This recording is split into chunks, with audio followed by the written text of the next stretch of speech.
Балаларыңыз сүйсініп жейтін картошка фри дайындайтын боламыз. Ешқандай майға қуырмай, өте дәмді әрі ағзаларына пайдалы картошка фридің жасалу жолын көрсетемін. Міндетті түрде видеоның соңына дейін асықпай қараңыздар. Алдымен картошкаларымызды жуып тазалап аламыз.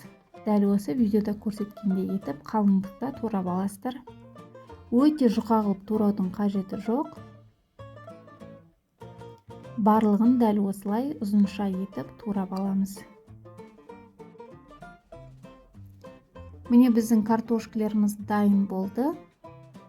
Барлығын дәл осылай ыдысымызға салып, енді картошкаларымызды маринадтап аламыз.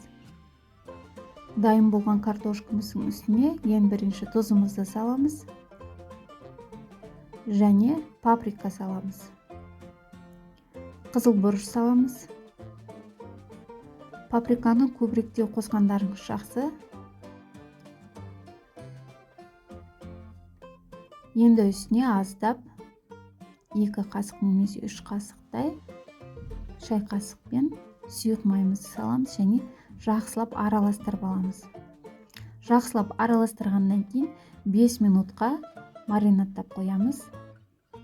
Сонымен біздің картошкамыз дайын болады.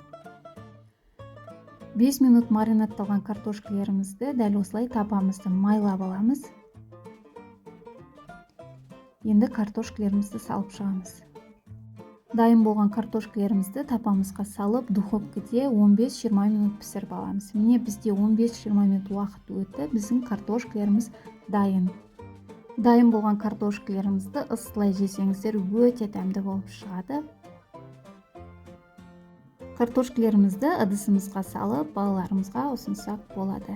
Өте дәмді әрі балаларыңыздың ағзасына ешқандай зияны жоқ. Бар болғаны 15-20 минутта ешқандай майға қуырмай духовкада пісіріп аласыздар. Сіздер де дәл осы рецептпен жасап көрсеңіздер болады.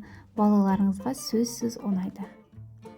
Осымен біздің картошка фриларымыз дайын. Құрметті көрермендер, сіздер де дәл осы рецептпен жасап көруді ұмытпаңыздар.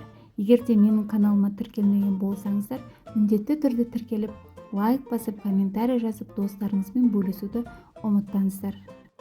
Барлықтарыңызға ас болсын.